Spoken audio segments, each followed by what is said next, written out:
Hello, everyone. Welcome back to the Escentric Electric podcast. I'm your host, Damian. Today, I have with me my co-host Anastasia. and special guest, former student, my uncle. Angelo. So, how was the school for you? How was it like? South Brooklyn was bomb, if you ask me.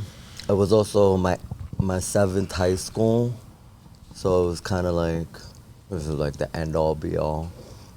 But it was personal. It was small. Like got to know everybody quickly. Everyone seemed like they support you individually. So I loved it. There was a lot of activities. I got to work for Rockaware. It was great. Bomb as hell. So, you're part of the LGBTQ community, right? Amen. How did the school treat you when they found out, or like when you were open about yourself? Yeah, I was accepted from jump. Before I came to the school, I was already out as gay and like empowered, and the family we come from comes with like a lot of love and strength. So we never really judged each other. We judged each other if we like lied or cheated and your character. I mean, not who you like intimate with. So when I got to school, I was embraced. There was some other gay people here. We all like proved a different dynamic of, we were all gay men, and we all was like three different versions of a gay man. Like one boy was white, his name was Buster. He was from the projects up the block. His real name Jonathan, but we call him Buster. Crazy, outspoken, like lit. Then another one was Deshaun. He was more calm, like exotic dressing. And then me, I was more like crazy Puerto Rican, always outspoken. I was involved in like leadership shit. So then it's like to try to influence the culture of the school. So it was easy to like find the right crowd to be with. Everybody was the crowd, like it was enough to know that everybody got their own unit, but there was no smoke. All of us came from schools that fighting was tolerated, so this school drawing that line helped with us building community, because it was like, we can't resort to violence, so you gotta get through it and figure it out. This was all like our last resort to complete high school. So yesterday, Sydney mentioned you starting some group after South Brooklyn. Oh, in college, I did a LGBT alliance in Kingsborough. How was that? That changed my life forever. Like, cause I also went to college like the first in our family, so I was already proud of myself. I didn't want to be like Michelangelo. I just wanted to be Michael. Focus on school, his maturity. And then I kept getting pulled in these scenarios with LGBT stuff, and I'm like, and I'm naturally passionate about it. Like, I want to beat somebody up, like for the weak ones in my group. It's because I mean, like, maybe you need to learn this way. You learn. It was like a defensive group, not like a defensive, but like guys stood up for each other. Yeah, it was like a safe haven. We wanted to like create a space where like everyone's accepted beyond sexuality and like your orientations. It was really a targeted towards us, our safety, but believe it or not, a lot of straight people wound up joining because, the impact, the support that they wanted to prove, or having a family member, or just hearing the stories that gay people go through, and they're like, it's not fair, or whatever the circumstance be. Was there discrimination? Like, did you ever have to protest? Many times. That's what actually started the whole initiative. One day I was going to school on my day off from school, but I was taking life so serious that I went to school on a day off so I could use all the resources. And like, so on the way, one of our cousins that you don't know, she is also a lesbian, and she is one of the head securities of Kingsborough Community College. So she sees me walking, I'm minding my business. I see the gay people protesting, but I'm not thinking nothing of it. I'm on a mission to do whatever schoolwork, whatever assignments, and then she stops me. She's like, I'm so sorry about this, Papi. And I'm like, what are you talking about? She's like, I don't mean to put everybody in the barricade. Excuse me. She was telling me like I was in charge of something. So then I looked at her, I'm like, why do you guys have all the protesters in barricades like that, like they're freaking animals? What is going on? And she's like, oh, because they're having an event in the college that's anti-gay. And it was talking about how you could change from being gay and become straight again. And they had a panel of people, like an ex-priest, an ex-gay priest, so many different. So I went to the event, and the whole front row was empty. Sat down like this and listened for like 2 minutes, and I said, all right. Remember, it was my day off. I really didn't have to be in school. So now I leave to go smoke a blunt with all the Rastafarians and the Jamaicans and, the hood boys. And I tell them, if y'all love me, come with me to this event. And they're like, what are you talking about? I'm clearly gay, and they love me for being me.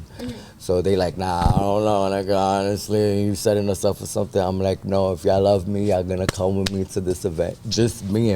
Like, it looked like it's dangerous now, While we're going to the event, I stopped by the protesters. I'm like, everybody stop protesting. It's about to start raining. I want everybody to take their flyers and all the sticks, and let's go in the event and silently protest in the back of the entire event. But give me like 10 minutes, give me like 15 minutes. And we all occupy the front row, because it was still empty, the entire front row, and I'm there like this. Like, what I want to smoke.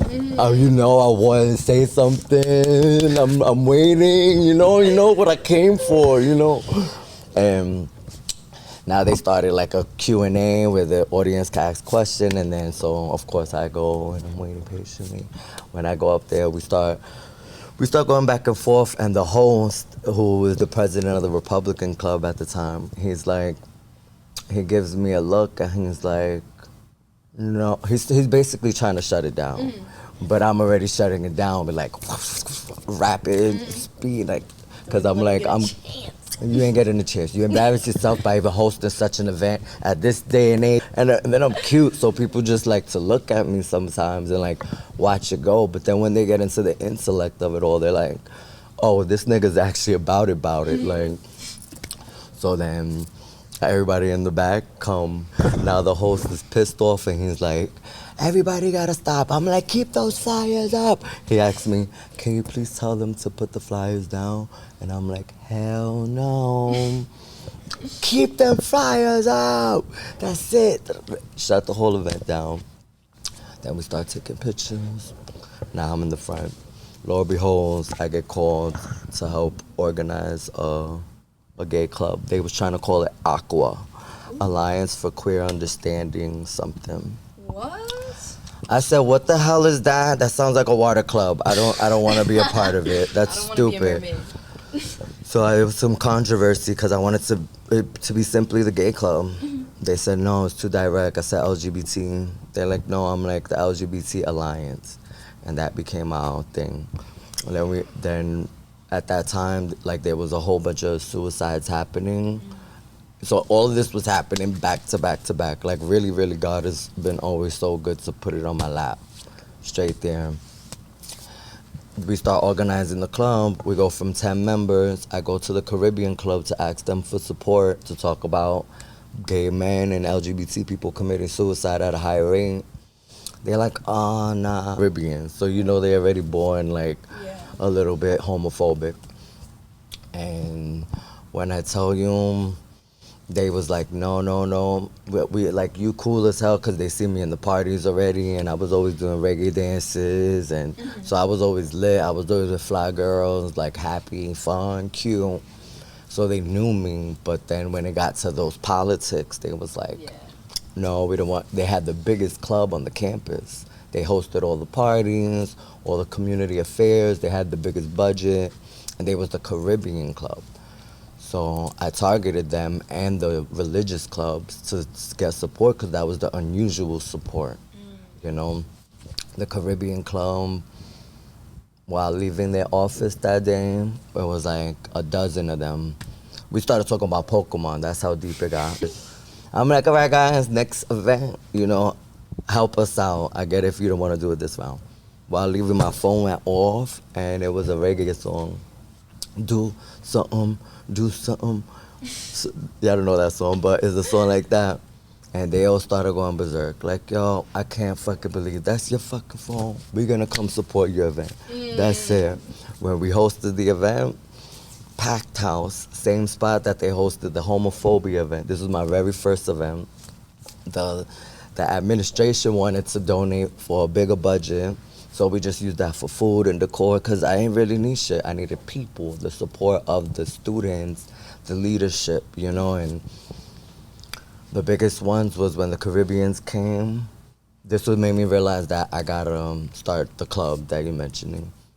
The Caribbeans came, like 50 of them, rolled the fuck up and came through the center like the fucking Black Panthers, coming through and coming on stage to say what they had to say. And a few of them wanted to speak on the mic. Like, the president spoke and said, this is why we're here, because they also our brothers. And Michelangelo, you our brother. Every time we do anything, you VIP. And I'm like, catching chills. And I'm sitting there with the president of the college, vice president, student affairs, all the top notches, and they're astonished to see this going on in their campus. I'm astonished. This shit happened from one week to another, you know, like fast. And I work fast because I'm ADHD. So then, boom.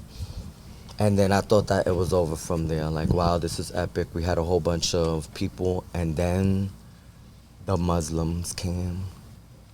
What was that for? The Muslims came.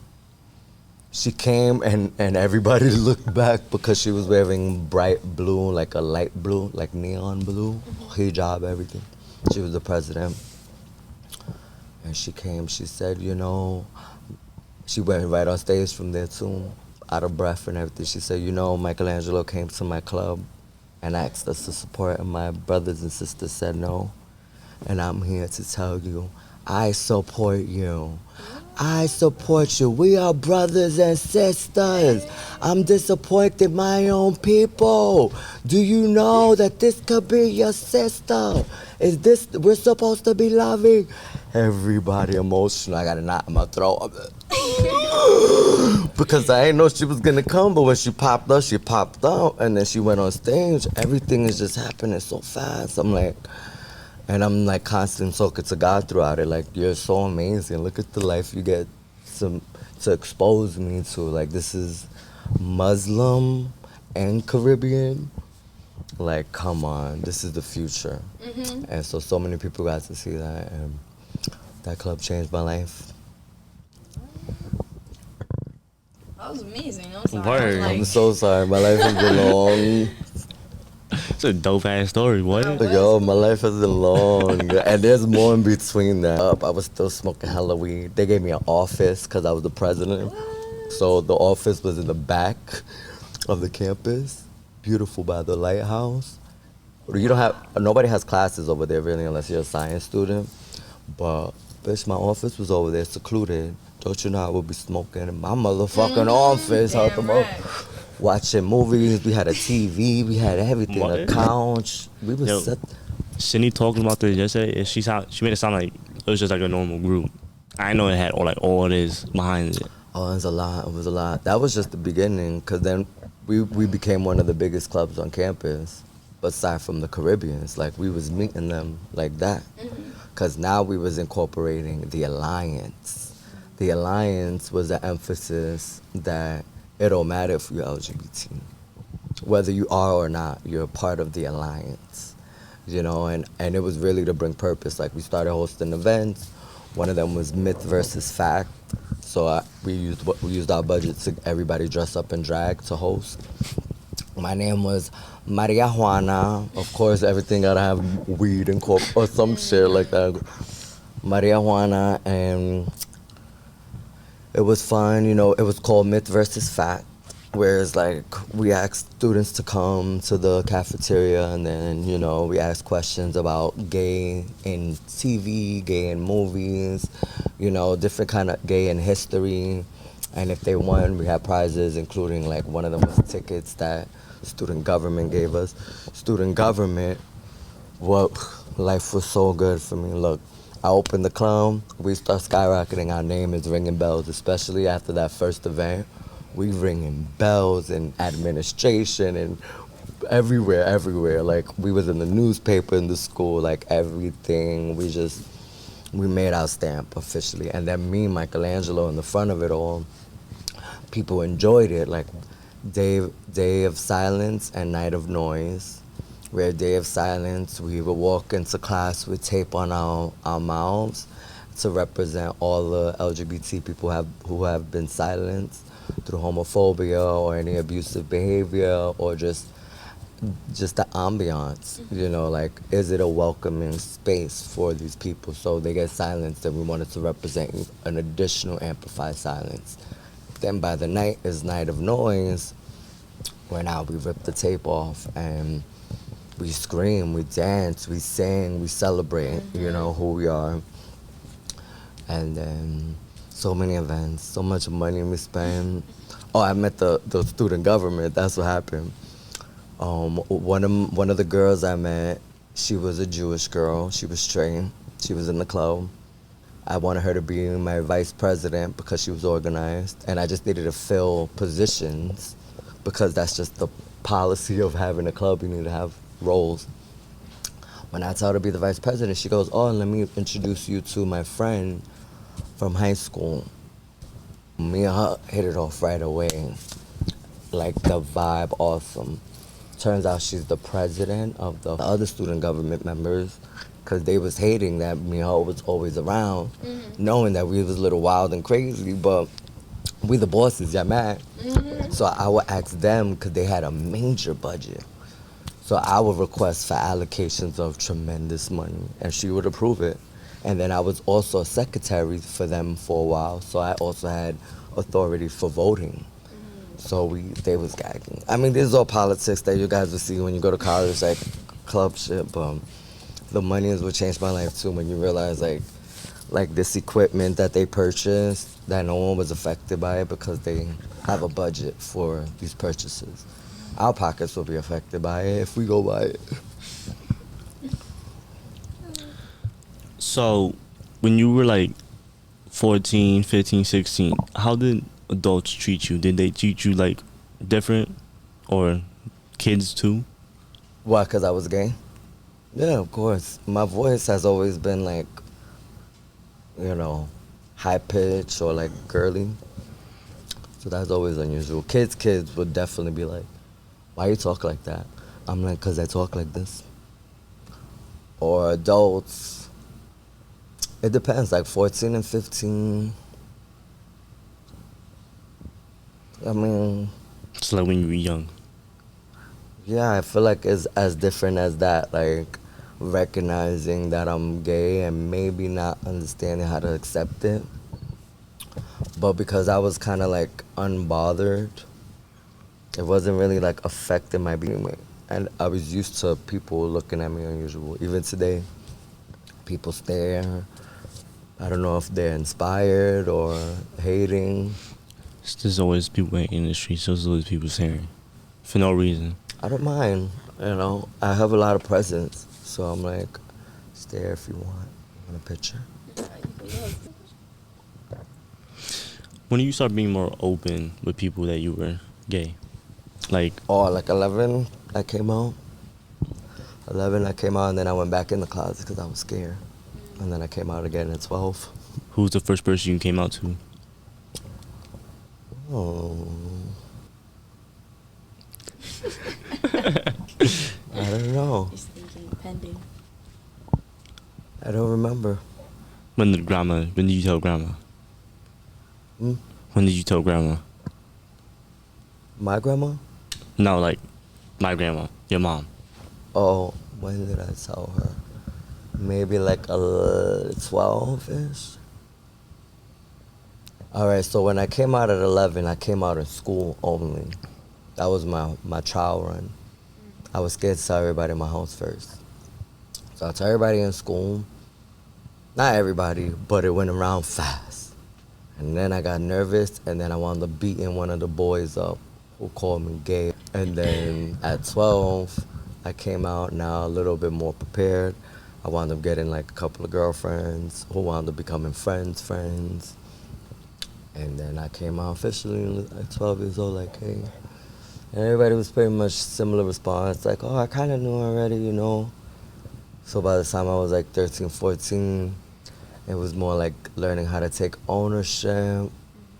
And it was a journey, you know. You start learning what you're responsible for, like, especially at that age. Like, there was even times where, like, older men would be trying to, like,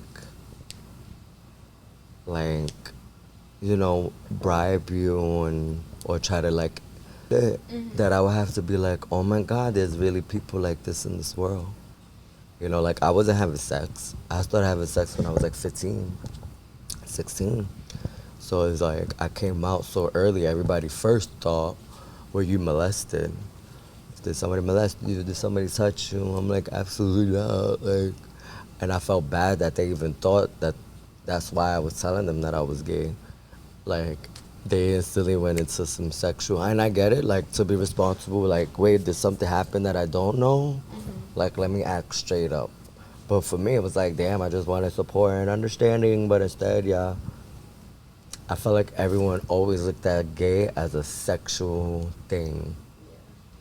And so a lot of that intimacy and that family orientation for a gay person has been, like, disintegrated. So I wanted to recreate that as well. Like, I'm not gay just for sex, you know, like, I'm gay because I want a husband who's even stronger than me. And then I want kids with him. I don't know how, because there's so many ways now. If we get a surrogate mom, you know, or adopt, there's so many ways. But this is the type of family that I want. So I wanted to be that example for the rest of my life. So this is the journey. How hard was it for you to find yourself? I know you're still going through it, but like how hard was it when you were younger, getting to how wise you are now? I don't know if it's ever been hard. You know, it's been a lonely road because it's my own special path. But I've always enjoyed that, like being a Leo too, like fucking way, believe you me. Let me figure it out. Because the confidence is just overbearing. I'm just overconfident. Like, it wasn't hard to find myself.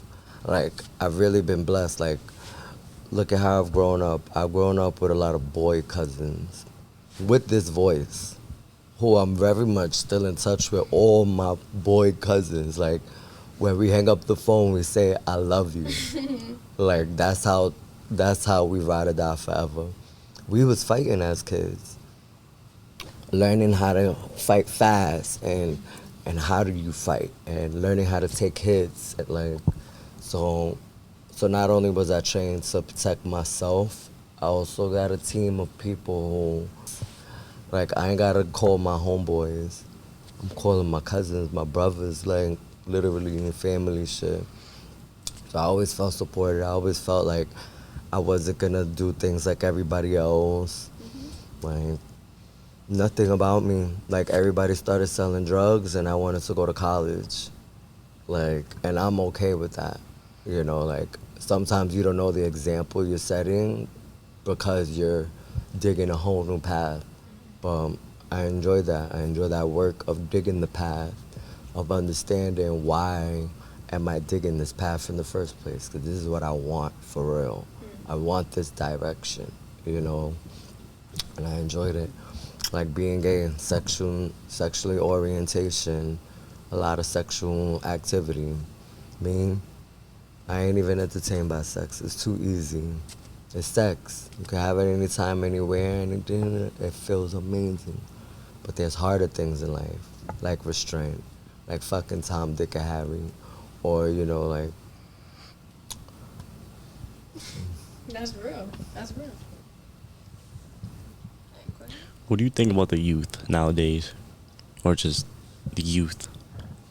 Like, y'all generation? Yeah. I'll be excited to see what's next, you know? So everything's happening with people, the youth nowadays. You got people like fucking Ice Spice, Kai, Ice Spice on TikTok with 16-year-olds. Wasn't she with what's her name? Oh yeah. Yeah. Northwest? It's the social media trend. This is where we're part of right now. And you guys are in charge of that, unfortunately. It's like very fast and not to say chaotic, but it's lack of purpose sometimes. It's like, all right, what is the significance of Ice Spice? Her beauty? Is it she like physically appealing? Is the music popping? I like Ice Spice, bomb. But, I haven't joined the hype, but I see the hype. I see the excitement. Like, I don't have no judgment towards it. I'll be excited. I feel like sky's the limit. We have internet now. Like, had we had TikTok when I was in high school, I don't know who I would be. Maybe I would want to invest in more TikTok videos. Like, I don't know. I feel like it's too easy to get money now. Like, all you gotta do is record, post. It's easy for Record, who? post. Because we ain't making money off the TikToks yet. I mean, we not really doing nothing because me personally, I don't want to take the easy way like that. You got everybody making money off of that. You got people taking the easy way. I don't know. I started reconsidering it. How so? How do you view it? I just wound up making a TikTok. That's how serious it is. Because now that I'm not like at a job committed like for a full salary week, I'm like, I have more time on my hands. Why not do a TikTok? Like I got millions of videos on my Instagram for the stories of this life, like and put it on my TikTok. Just so not only it shows my whatever persona I'm trying to sell, and then that's what it is too. Like, all right, I'll have my TikTok, and then you could definitely like have 3 business TikToks. I mean, as long as you still have a life behind it, you're not just making TikToks. Me personally, I don't like people who just make TikToks and do nothing. Yeah, but what do you mean? What if they making money? Making money, but still, like, all you gotta really do is just sit at home. Why not just go outside and get it? Or I mean, those NPC people that they just kind of do nothing and make money off of it. yeah, you They're got just, people. like, You got trolling people. you got like females just spinning around, getting like Toes, when they do the toes, and they just be like that. getting like 500,000 likes for just moving around. And that's money. So you'd be surprised, like the lazy job now is paying the most, and it's TikTok. And you work from home, or work from the park, or work from wherever you desire because it's mobile on your phone. So it's really lucrative. I'm learning it now because I didn't want to associate. Instagram is enough for me. But imagine if it shuts down, what would be the income? You don't have to get a job, and what do you have in your resume? Back to regular shit. You have like no job. What do you have in your resume? Oh, you was a Editing TikTok dancer still. for a little bit. Editing, customer retention. You could change the terminology so that it matches business lingo. But when you're posting those videos, you really do like in the basic level, you evaluating how many people liked your shit, who commented, how many views. That's on a basic automatic registration of when you post something. Secondary, they have the marketing stuff where they analyze all the digital analytics of who visited, how often they visited, and you start calibrating all these things and being more strategic. Like, all right, when you posting at 8 a.m., you're getting 400 views. But when you're posting at 8 p.m., you're getting 3,000 views. Why? And the whole point of evaluating the analytics is to be strategic for your next post. What has already been successful, and then how do we replicate that? So that it'd be like, all right, obviously my market is at 8:45 in the morning, not 12 noon, or like, so it's mad shit that you take away from it because the world we're becoming now. We're no longer just like 9-to-5ers. A lot of people do retail jobs. Hospital jobs are being limited because now all the certifications. So then people do retail. A lot of people doing DoorDash and Ubers and stuff because you make so much money and you don't got to be restrained. But everybody got a different gig. Like, I try not to judge so hard because then I need like, when I was young, I used to be like, I seen this old lady working at McDonald's and I'm like, bendito. And I'm like, why am I bendito? She's probably working hard and she's probably going to get her grandkids some shit. And we need her working, you know? Do you believe that with all the internet fame, as people getting like famous easy for doing nothing, do you believe that it will cause more inflation and we'll have to, every single person on this earth will have to work more? Maybe not more hours, but they'll have to do way more with their lives, bouncing from TikTok to their job to daycares to all these little hobbies and side jobs. What people are doing all those things. Do you believe that it would cause more inflation, that we would, anybody who's not up there with everyone else, they'll just end up crashing? What's up there? TikTok? Yeah, anybody who gets famous from making like a video that will go viral, and then a few months later they come out and they're rich, they have millions of dollars, and they just start posting, flashing their money, and then they're getting more views, more money going into them. It's causing the people who are watching the videos and supporting them to become more poor, and then they're like, damn, I'm giving all my money to people who are famous. I'm giving all my money to these shows. It's like, how are they giving the money though? when they buy out like their CD, maybe not CDs, but when they listen to their music, when they're more occupied in celebrities' lives, they're not worried about themselves. It's like, yeah, let me give you this attention, let me give you this information, let me spend all my hours on my phone watching you and your life and getting to know you. And it's like that money that they have in their bank or maybe that they're saving up, that value goes down for them. But everyone else who's gaining money, it's like inflation. It's the circle of life, you know. There's nothing against anyone because, you know, we all have choices. You know, someone is going to choose to invest in the TikTok strategy and get audience and entertain an audience, you know. In order to do that, you need an audience, and that happens to be the other person you're describing, which is the one who might be struggling or have the financial burden. They're choosing to spend on whatever they spend. You know, like when I choose to spend my money on weed, while others choose to spend their money on food. You know, it's kind of like we have the choice to make. You wanted to make your choice on food, and I wanted marijuana. We can't feel bad because I'm making the choice to spend my money in the first place, you know, that I worked hard for. And if I'm entertained by the marijuana show, you know, I want to encourage it. That's what I look forward to. Like, people spend on interesting things like tanning or clothes, you know, so whatever they want to spend their money on, I think people have that authority to do so because none of us make good decisions without money. We all make poor decisions. So, like, we shouldn't even think of it like the TikTok people are making money and they're, like, consuming all the money from the people who are already struggling, when the people who are struggling, that if they're struggling, they're still investing their time or their energy into this area. And if it didn't click to invest in themselves more, it's okay because we need audience members as well. And not every day as an audience member, you have to be an audience member for the rest of your life. You're an audience member for however long you want to be in. And then you tap out, and then you tap back in. And it's like, but the money situation, TikTok, we're over assuming how much money they make.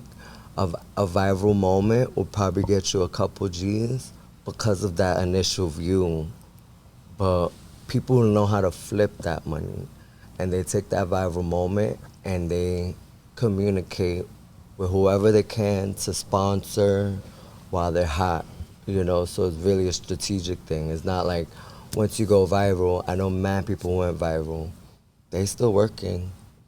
It's a viral moments ain't paying. They're just exposing you to a broader audience who potentially got money, or people who do entrepreneurship. And they're like, look, I have a new product, can you promote it, da-da-da-da-da. You know, I'll give you whatever stipend. And they're like, oh shit, I could work from home on Tuesday and make $300.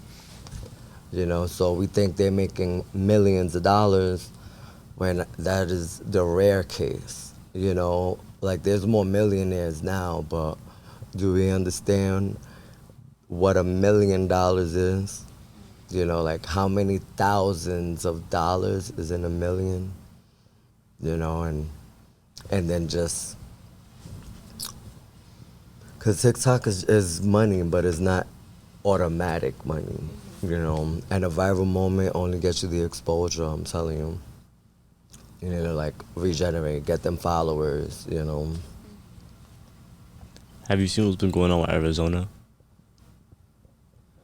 So, it's been hot as hell. Like, you know, it's like one of the hottest desert. summers.